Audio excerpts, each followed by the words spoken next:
this video, we're going to show how to scan a bite block with an opposing arch. With all of our denture scans, we always pick the same selection, which is scan only in the trios. Now that we can receive cases from many different types of scanners out there. The one that we do demos with is either the 3-shape trios or the Medit.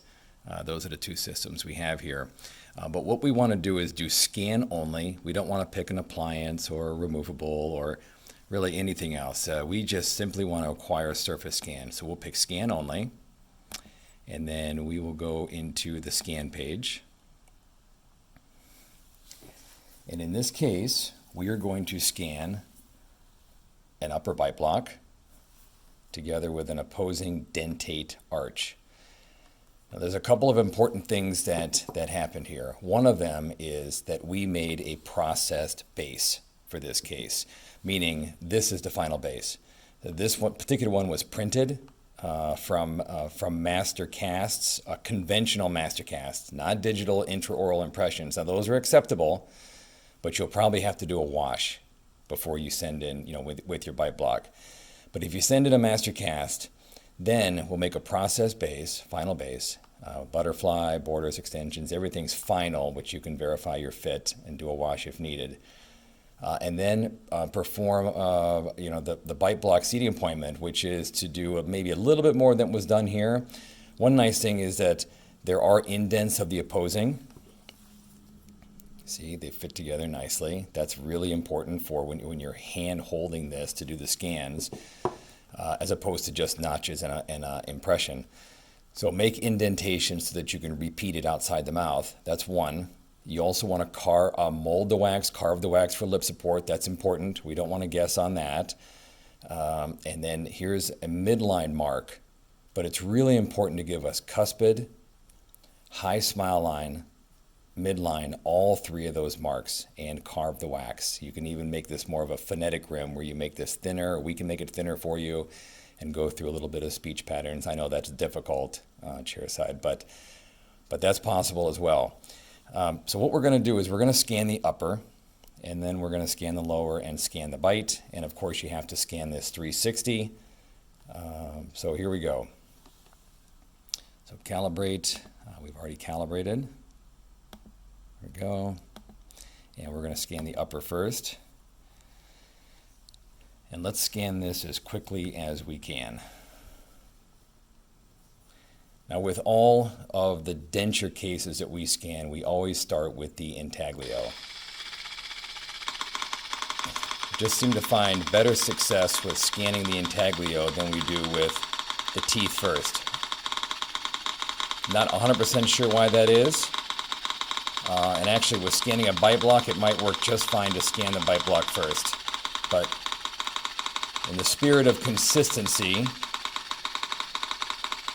we're going to scan the intaglio first, and then spin around and scan the bite block. And you can see how quickly it scans because of the rough surface, as opposed to a shiny denture base. So you can see how we're turning it down, putting the tip actually down inside the vestibule to capture that undercut area. Okay, now we're going to come back around, try to keep this thing as steady as possible. Okay, we're going to come around and we're going to scan the borders, just like we always do. Try to capture as much of a clear border as possible. And while you're doing that, you can do a little bit of rolling action. Right, so that way you can scan the border, but you can also scan some of the facial. And I think that really helps the scanner acquire a nice left to right scan. It helps it register it. It also prepares it for what's next, which is the labial scan. All right, so just keep doing a rolling action here. We'll capture that distal vibrating line, distal extension last. All right, let's come around the whole labial here. This should go really quickly because we have already captured a lot of the data. Oh, very good. It's a little shy here. So let's try to pick that up. There we go. Okay, let's flip around to the occlusal. And notice whenever we scan, see the green box? We always try to scan something that we've already covered and add a little bit more to the scan. All right, so you don't want to start in a whole brand new area. Capture a little hole there. Without capturing some of the previous, because the scanner will get lost. It'll get confused. It really needs to keep adding to what you've already scanned. All right, so you notice here we didn't catch any of the occlusal of this bite block. So I'm going to come around at about a 45-degree angle, capture both. We don't want to go too long here because the scanner will get full of images and it'll give you a pop-up about volume of images, especially when you're scanning 360 degrees of a prosthetic. It's a lot more than just a surface scan of teeth.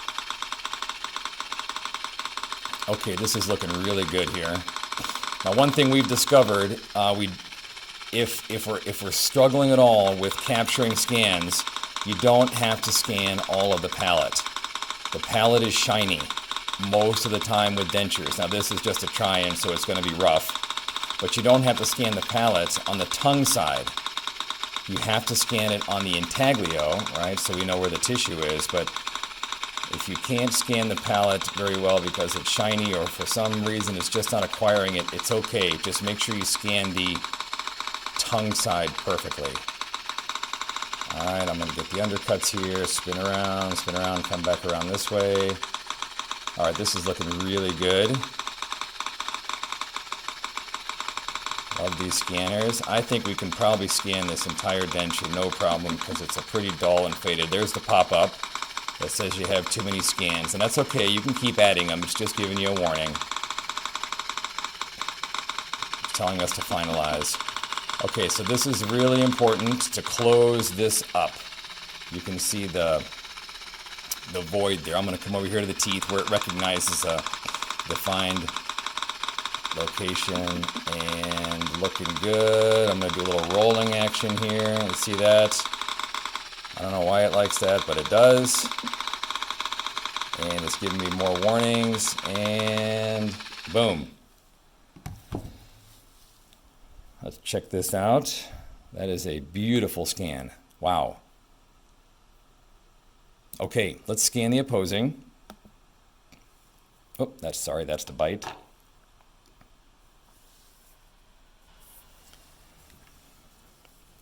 This is a quick surface scan. What I mean by that is we just want to capture the teeth for the opposing. Make sure we capture all the teeth. We don't have to capture the entire cast. Remember, at this point, this case has already come to the lab once to make a bite block. If you are making your own bite blocks, well, that's simple. Just make your own bite block, do a wash impression, scan it outside the mouth with this scanner here. Go back to the mouth and scan the opposing dentition, and then come back and place the denture in as the opposing arch. Right now you have both arches in the in the mouth, and scan a bite. So you don't necessarily have to do this. You don't have to send the bite block to the laboratory if you make your own. Just follow the same technique. Now, one thing that is also important to remember is that at row, we want to take this to final. That's our goal. We're not doing this to send you a setup. We want to go to final, and we do this with many, many, many cases. This is how we make our dentures, bite blocks to final, with conventional or digital. And what's the worst thing that can happen? Your bite could be a little bit off. Our digital dentures are very affordable. We just do a little reverse reset. Okay, we'll talk a little bit more about that at the end.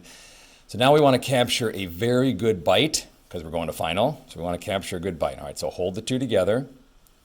This is very nice because the doctor took a lot of indents, so this should be really easy to take the bite. And whenever you scan the bite, we always ask that you take a wide bite. In other words, don't just stop when the upper and lower bites meet. See, now the lower's in. And the upper might be a little bit tricky because it's a bite block and it's not teeth. You see there's a little contact, there's contact back here. Posterior, right there. All right, let's bring it around. Bite scans are sometimes a little bit slower. Okay, let's try to capture some of this. There we go. So it liked that midline. You see, it liked that scribe across the midline. I think if there were more marks, it would have picked it up quicker. All right, so nice wide bite. And that way, when we bring it into software, if there's any question at all, or they didn't come in together, then we can put the two together. Okay, this will come to the lab. We'll make a final denture, or you can do a monolithic, monochromatic try-in as well of teeth and base, all one material. That's fine too. We're happy to do those. We've done many. But the fact is, we know this is accurate. It fit. We know that you took an accurate bite, spent time with it, and we put the two together, and we're certainly going to be able to meet these teeth with the teeth, and we know it's going to fit here. So we can make a final denture. All right, scanning bite blocks.